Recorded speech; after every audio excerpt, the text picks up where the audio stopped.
Good afternoon, everyone. It's a pleasure and a privilege to be here with you today. We have 30 minutes. I think we have a lot of ground to cover, so with your permission, we'll dive straight in. Quick introductions. Why don't you kick it off, Veronica? Sure. Veronica Vicars, Chief Growth Officer for IAG Loyalty. I'm responsible for the expansion of the currency, as well as developing net new businesses for currency. My name is Rogier van Enk. I'm SVP for Customer Engagement at Finnair. Basically what that means, I run the B2C side of the business, brand, marketing, website, digital channels, but also the loyalty program. I work for a company called airline called Finnair. It's been mentioned a few times. If you don't know who Finnair is, we're a bigger, mid-sized airline, about 80 aircraft, official airline of Santa Claus. And yeah, we fly through a hub that's 20 minutes from the Russian border. So we have our own set of challenges. Afternoon, everyone. My name is Gilbert. I'm the Director of Partnerships at PointMe. We help connect people with rewarding experiences, and I looked after our airline and financial services partnerships there. Great, thank you. Like I said, a lot to cover. We've kind of cut it up into 5 pieces. I'll start with the first one. I think it's important to explain to the audience and also assume I know nothing what it is exactly we're talking about.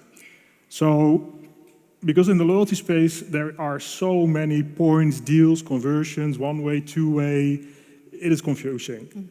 What you have here is basically normally they're proprietary currencies and we can call it external or combined currencies. Sure. So, what Avios does, how does it work? Is it like if I join the Avios family, it means I have to buy Avios from you, and I pay for every Avios, and you kind of issue decrees from London that I need to follow? Is that how it works, Veronica? No, it's not how it works. I think that's a common misunderstanding. What we're effectively doing here is we're allowing other airlines use the Avios currency within their loyalty programs. Effectively, what that means is that they can use the strengths of our currency to run their program exactly how they see fit. So they can maintain the control of the program economics and all of the levers. We're merely licensing the currency itself. Okay, so in other words, I don't buy the Avios, I become an issuer, I'm like my own little central bank, but I join a monetary union that rallies around the same currency. Effectively, we're creating an Avios network. You as a partner, a currency partner, would have the ability to mint your own currency. You own the liability and the pricing levers. It's a great model, but really, well, misunderstood. Okay, so that misunderstanding is out of the way. Maybe potentially another misunderstanding. Do I need to adopt your elite tiers? I mean, they're so important. No. So a way to think about it is when you're looking at a loyalty program, there are 2 different components to this. There's the experiential side or the rewards or the recognition component. And then there is I would say for lack of a better word, the commerce component. This is where your points will translate into some value against a reward portfolio. What we're talking about is purely the reward side and the currency that powers the earn-burn network as opposed to the recognition side. So any new adopter will not need to adopt the tiers that we've implemented in our proprietary programs. Okay, so I join the monetary union, but I get to do my own sort of fiscal and monetary policy. Absolutely. Of course, within the guardrails. Yes. That you jointly set, I assume. Yeah, and that's part of the contract when you sign up to this is obviously the currency has some brand equity to the currency itself. So we need to maintain the integrity of that currency, the value, and the brand of the currency. So we do set guardrails as not to run afoul of regulation or the uses of the currency itself. And so that's really important. Okay. Yeah, I think this is really a key thing to identify because in the past there have been instances in the airline space, for example, where airlines have adopted the program of another airline. Copa, for example, used United's program. Air Europa used the Air France flying KLM program. And I think the feedback always was, well, you know, we're sitting here in Panama, we have to listen what they dictate from Chicago. But, well, we can ask, let's say it's from the horse's mouth. Are you getting decrees from London or is there sufficient sovereignty? Roger, what do you say? No, I'd say it's a true partnership. So I think, well, we spar, we talk to each other, see what needs to be done, but we have full control of our loyalty program. And I think that was one of the main drivers for us to embark on this journey with IAG Loyalty and adopt Avios as a currency, is that it gave us the freedom to run the loyalty program as we saw fit. And we made a number of very big changes to the loyalty program, and there was no objection or no need to consult with the IAG Loyalty team on that. When it touches Avios, yes, we look at that, licensing, brand, and things like that. Fraud, gaming the system, I think that's where we interact a lot among the different partners in IAG Loyalty. But adopting it itself, it's our balance sheet, it's our responsibility, we're accountable for it, and we can drive it as we see fit. That's also probably a good remark. Your own balance sheet, your own liability. It's not you manage everything yourself. It stays on your books. Nothing changes. Very important. Lastly, on this topic, how did members react to it, and how do members look at it? Maybe Roger, you can explain, and then Gilbert can supplement. Yeah, I think that was one of our big fears when we adopted Avios. Finnish, if you don't know, is a language. It's also very unique, and we had to actually invent new vocabulary around Avios. Finnish language tends to add suffixes to the end of words, so we needed to see how we would do that and how to pronounce it. But anyway, we got through that. Overall, we were a bit worried. The Finnair Plus program, it has the colors of the Finnish flag. It's very important for us, strong Finnish heritage, especially with what's happening in Russia, etc. So it was a bit of a patriotic angle and a national pride attached to the program. But when we implemented it, I think most members saw it neutrally, and a significant minority saw it as a very positive thing. It allowed them to suddenly, when they were booking or going on their BA flight, to use Avios, transfer Avios, and then use it for an upgrade or whatnot. So I think overall it was very smooth. And I suspect this will be a recurring theme, that consumers will see the utility in the currency and they will vote with their feet, or the currency will flow where they get the highest utility from it. Right. But what you talked about, I think that is also a concern with partners potentially. How does it work with brand? Like you say, Finnair, wonderful brand, long history, one of the oldest airlines. And then all of a sudden you come with this new currency. How can those brands coexist? And I think what you're saying, but I don't want to put words in your mouth, is it can. It can. And of course, Avios is attached to very well-known carriers also. So British Airways is the most clear one, where we have had a decades-long relationship as an airline. And I think our brands do match with each other. And I think that is then seen through Avios. So we were a bit worried, but we never ever saw our worries come into material action. If I might add something to that, when we think about it, we think of, well, we already have 4 airlines internally within the group. They have their own brands themselves for their loyalty program, be it Executive Club, Iberia Plus. They retain their own identity and identity of the program, which enables them to appeal to their local audience, similar to Finnair. Yes. The way we look at it is Avios in itself is a currency that you can leverage in order to amplify that brand, because it has some characteristics that come along with the brand that can strengthen the one in which it's housed in. It's almost like an Intel Inside for OEMs or a Gore-Tex for apparel manufacturers. Right. I think that's a nice segue. Gilbert, you are Director of Partnerships at a company called Point.me, and well, maybe you better explain what you do than me.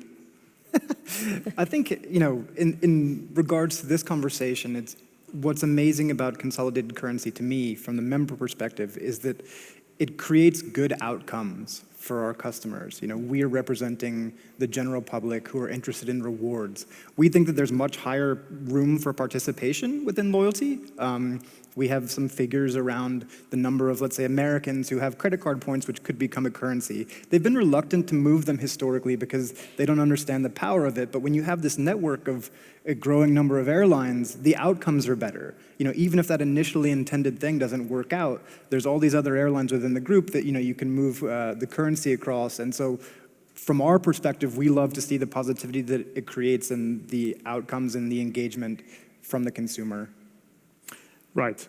And in my words, or the way what I think I hear you say also is, so what your company does is actually it guides people. So if somebody has a ton of points, you can go to Point Me and say, I want to fly from London to Buenos Aires, and you will say, well, there's maybe availability on BA or not, and if there's not, there's other alternatives, and then people will say, well, that's fantastic because I can use my points.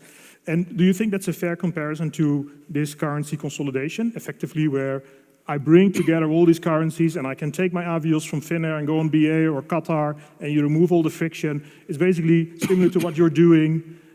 Is that a fair statement? Yeah, I think, I think we're going to talk about fatigue in a minute, but I think, there's that feeling of fatigue out there, which is that there are so many programs, there's so much overwhelm, and for me personally, I think there's a lot of value in pointing people to these opportunities which give them the confidence to jump. We think, again, the participation should be much higher, the utility should be much higher, and yeah, that's where I leave off with this. I think that there's so much more on the table if we can get people to believe that this is a currency. I think with great power comes great responsibility. I think Veronica said something to me last week off the cuff about just how, Oh no, what is he going to say? Brace yourself. About how important it is to manage that, both sides of the business, to make sure there's great opportunities out there. And so I think with each program committing to delivering rewarding opportunities, you're seeing a lot of this consolidation bringing like, okay, I actually do want that, versus this, I don't want a sandwich reward one time maybe, like, Right, I'm not that interested. And that's really a good point, is that, what this consolidated currency does is it effectively creates more flexibility and choice for the customer. Right. Right. We have an extended earning network that can enable customers to speed up the points accrual side, but then at the same time, you're bridging that with a vast, diverse set of redemption offerings that you can use the same currency against. I get that. But don't you also perhaps get, I'm speculating here, feedback from members that say, well, it was difficult to go to Amsterdam already, although I don't think it's difficult to go to Amsterdam on BA, but maybe you can't find seats. And now you're adding all these partners, and we're all chasing the same seats. Am I no longer that valuable to you? I don't see it that way. When, I think about two sides of the equation, you almost have to have a nice balance between the two. You can't grow, to your point, you can't grow one side where you've got a lot of demand for the redemption, but very little supply. And so effectively, when you are partnering with the Finnairs and the Qatars of this world, you're essentially increasing the redemption inventory and options. As a key example, what we saw with Qatar Airways is we increased the routes by which the customers could redeem by 66%. We saw a lot more activity that that was facilitated through this currency to go where the demand is. And this is quite significant for us because then now we've expanded our network to 1 million flights effectively a year, which is significant. Roger? No, I would like to say the same thing. When we look at the actual numbers and the KPIs, we see that availability has increased in general. There's more options for customers. Now, that being said, I've also tried to find a reward seat, and suddenly it's not available, and then I go, why isn't it available? Well, it must be because of all these IAG carriers that are suddenly redeeming on. But we're not seeing it in the numbers. We know that it's felt, but there is other, again, we have full control of how we manage the loyalty program.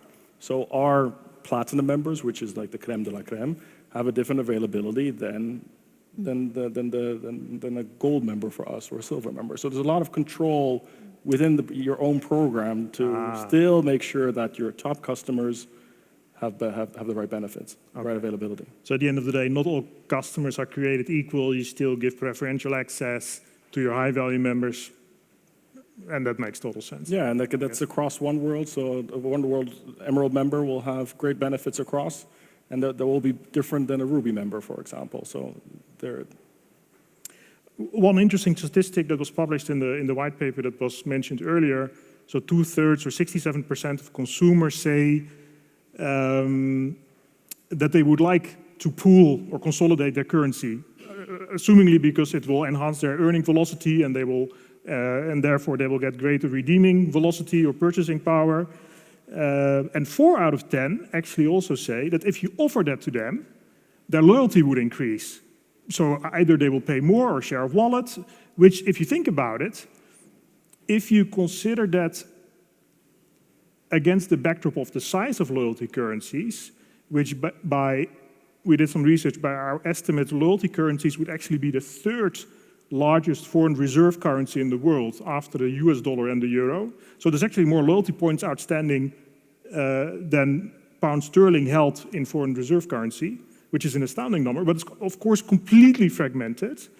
But if you take those two together, and then against the backdrop of the last point in that research, the majority of the loyalty business leaders didn't think it was so big. So there seems to be a disconnect between, on the one hand, the potential power that this brings and the perception of the value of loyalty as perceived by the business leaders.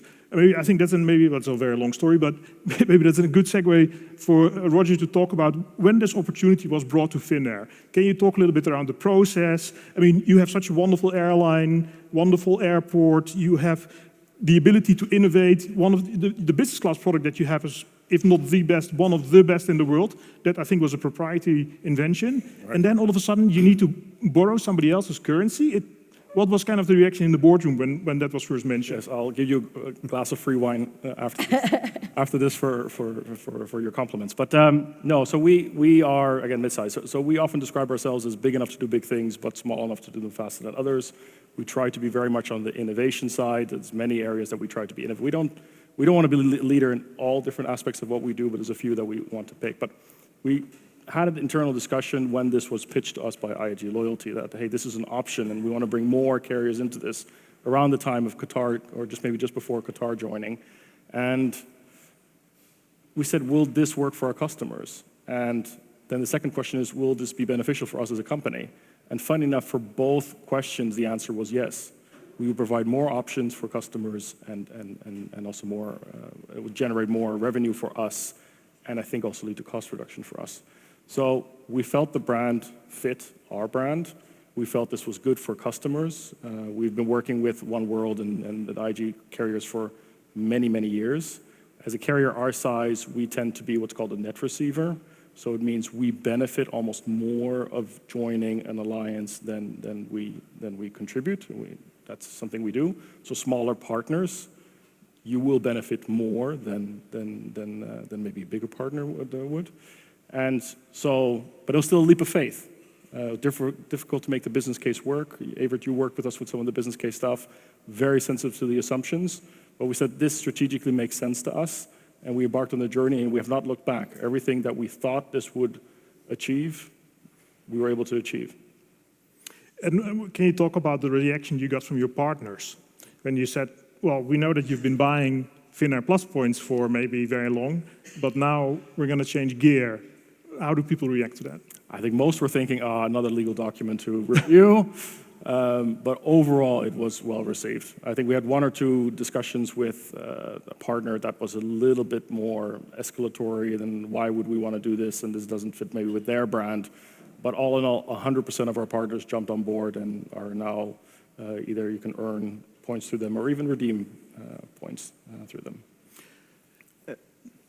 I have to say, I'm always surprised when I hear that the leaders aren't as focused on this as the general public. I go back regularly in life to a very simple and true phrase, which I think is if you play stupid games, you win stupid prizes. And when people have currencies that don't mean anything, you can't be surprised when they don't work as an engagement tool or a loyalty tool that actually brings you back into the business, you know. And so for me, it's this thing of, oh no, I lost 5 points in this thing I signed up for because they said I could save $1. Like, bye, that's it. You know, but as a part of a wider ecosystem, I'm like, well, I could probably get something out of that. Like, and that's essentially it. Is what we're trying to do is make the collective proposition more compelling. And what we think is we bring 13 years of Avios and building out these ecosystems. We've got thousands of partners that can help support a broader ecosystem, right? Yes. Which is earn partners, more places to earn, more places to burn. And that's of net advantage. The other thing is, Rogier, just to pick up on something you were saying, is it needs to make sense for the business. And it's not just about elevating the loyalty proposition, but it's looking at it in terms of here are tens of millions of already motivated individuals engaged with the currency. when I bring this population on board, what does that do for my business in terms of not just acquiring new customers to my program, but introducing them to our product, and how can I as a business benefit from it? So it's the way that we look at it, and Qatar, there's been a lot of successes in that product as well. They would say that they've increased their customer population of active membership by 26%. And is that the value of the currency, or driven by ultimately access to nice and attractive redemptions, or is it also the ability to cut through the clutter and basically have a stronger voice, or both, or something else? It's a combination from all of it. You can't say it's purely about the currency. They've done a lot of changes in their program. They've got a great product.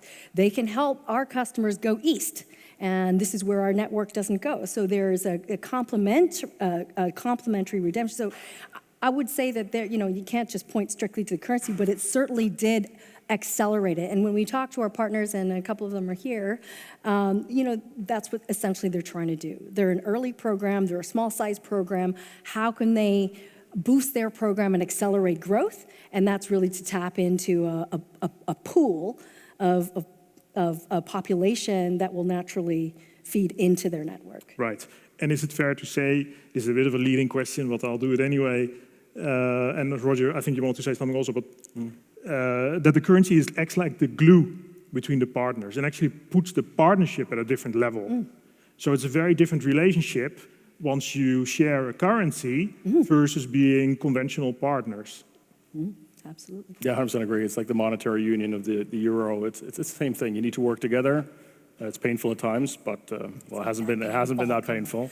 Yeah. But I try to sidestep that whole, it's very appalling or very attractive to draw parallels with the euro. I try to sidestep, but thanks for bringing it up. Yeah. Yeah. I think it's something, but I think you all can almost ask the reverse of what you asked earlier. So why did we join? You could also reverse that and say, why wouldn't you join? What's the opportunity cost of not joining? Or would we now find really good reasons to go back to Finnair Plus points? And I think we'll really struggle to answer that question positively. Right. I think you'll see the Lufthansa group, I think you'll see Air France, KLM, you'll see them react. I think IAG Loyalty is 5, 10, 15 years ahead of them. And I think you'll see this consolidation of loyalty currency happening. The question is, whose loyalty currency do you want to be a part of? And for us, it just made 100% sense to be part of the Avios ecosystem. Right. Yeah, well, you said a lot of things there. One of the things was that IAG is ahead of the game. IAG is ahead of the game, everybody. But I think it's important to say because, well, the way they are structured as a separate entity with its own P&L, I suspect that if you had to adopt Executive Club as your currency and points, you would have said, well, that's a bit too close or too far from me. So you need to have the degree of separation to make sure that the loyalty business is run as a loyalty business, and you're not, I will say it hyperbolically, subsidizing an airline. An airline sometimes they do well, but most of the time they don't do so well. So is it fair to say that the structure that IAG has also is more conducive to these kinds of partnerships? I'd say it's very helpful, yes. It helps. I think it frees up IAG Loyalty to have the right discussion with different partners without, I think they care about the IAG carriers, but you have more freedom to engage with others and allows you to have the right discussion with the other partners. And not only airline partners, also non-airline partners who are a very important part of the ecosystem. And I suspect that value, and it's something that you alluded and Gilbert as well, the value of loyalty overall. Clearly loyalty has stepped into the limelight during COVID, especially the collateralizations that happened. And if you look at the segmental reporting done by IAG, the profitability of these programs, I think the whole industry is sitting up and saying, well, hang on, there is something. It is not funny money or a Ponzi scheme. I really regret saying it. But it's actually a proper business. And like you say, people are thinking, well, are people thinking there will be winning currencies and there will be not so winning currencies? And I'd be on the right side of that line. Is that true? Well, or is it too early? We hear a lot of rumors. Look, people have stood up. They're paying attention. As Adam pointed out earlier, we're first to this. We've opened up our currency to other partners. We've seen great success. We've seen the pie grow for all of us, which is a good thing. Have we got it right? Entirely no. I mean, that's what the partnership is about, is continuing to evolve a model such that all participants can benefit. Ultimately, the customer, obviously, but also our partners who are crucial to this, because in the end, they're reinforcing what we're doing. And it goes back to your question about, or your comments earlier about this is a different type of partnership. It is, because we all have a vested interest in the currency value and the common customer who is using that currency. Now, going back to the other partners you're talking about, they're interested because they don't understand the model. They're not used to partnering in this integrated way where the currency is connective tissue. So it's risky. It can feel risky. It can feel like you're losing control. But you got to believe in the value of the ecosystem to complement or fill gaps where you are challenged. And that's what we believe, and we're pretty confident that this would work, not just in airlines, but outside. And I would say, I think for every business, there's that challenge of like, this is a laddering thing. There's no quick way to having a currency which people want to adopt, right? You know, it has to be aspirational. It has to deliver rewards which people value. And so it's not like someone can just switch something on tomorrow. So as far as winners and losers, it's going to be dictated by what they're able to give, what the economics can bring, and I think it goes back to the laddering of like, do you have the right financial services partners? Do you have everyday earn and burn opportunities that can create the currency value and the partnership values that ultimately make the economics make sense? Yeah. And I think one of the reasons I'm here is not just the free wine, but it's I as a Finnair has a vested interest in making sure this ecosystem grows. We need to see the momentum. We need to see more partners growing. That's good for our customers. It's good for our business, and it helps us be ready for competition. It will come, whether that's the model you see in the Americas, where you have VG Airlines or Copa adopting the American, or one of the European carriers, kind of groups, building a competing program. So we need this ecosystem to grow, encourage all the partners in the group, have a discussion with Veronica and their team to join the currency. It will add value. You'll see customers. We see millions of avios being transferred across our airlines with almost very little marketing required for this. And customers see value in it, so it's important. Very good. Yeah. Before we go to our quick fire round, concluding round of questions, one thing I want to ask Gilbert, your company recently published a study identifying the best programs in the world, and I would speculate, well, not speculate, you looked at lots of different aspects of programs. Can you tell us, perhaps, how did currency utility and the value that the currencies bring weigh in that research, and how does that look going forward? Yeah, great question.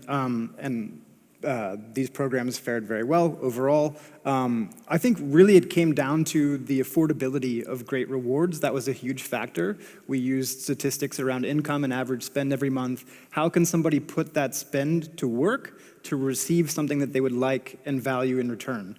One of your partners, Built, is in the room. They've done a fantastic job in the US of making rewards from rent. It's an amazing thing for everybody in New York, where I'm from, who pays rent. And so these abilities to create rewards in economically sustainable ways for the average person, not just the frequent flyers. So it's that focus. We wanted to focus on the overall engagement. It's not just the top tier flyers. It's how can somebody prioritize a currency, get in the game, and then get something in return, and actually develop a sticky relationship. So that was a big factor for us. How can they earn those points from everyday behaviors? And then also, again, the things like, how are seats available? Are they reasonably priced? Are there minimum commitments on every flight that help to give people confidence that there will be opportunities to use their points? So those were some of the factors that we thought were unique, because everybody always just approached it historically from there's a lot of seats on this airline. It's yeah, because they make every seat available. It's just a function of the cash price. That's not rewarding necessarily. So we wanted to go a little bit deeper to what a normal consumer could do. Thanks for asking. Super. Okay, quick last round. We have a few minutes left. Veronica, final question for you. What does success look like? How are you going to get there? And out of that $600 to $800 billion loyalty currency global market, how far should avios go? Yeah, global. right? We're going global. We are a global currency. We want to go global. We'd like to see Avios as Avios rails are the connective tissue that ties together the widest and most aspirational redemption network and combines it with an easy network so that you have the possibility of attaining those rewards. Super. Roger, final question for you. What would you say to prospective joiners in the monetary union? I think this is a bit like a horse race. So bet on the right horse. I think we've bet on the right horse. Of course, let's see 10 years down the road what will happen, but join now. I think that's a nice analogy. Gilbert, horse races, if loyalty is a horse race, you have the airlines and the other contenders that all provide different kinds of rewards. Will airlines continue to be the front runner with travel rewards, or will we see increasingly other competitors joining the horse race? I think airlines have the most aspirational thing for people. Hotels are getting there, but they're hamstrung by the owners of many of their properties. I think that relationship one-to-one with the airline and its own seats is easier to maintain, and I love sitting up front. Well, on that very philosophical note, I would like to thank the panelists. Thank you very much. Thank you. All your time. Thanks very much.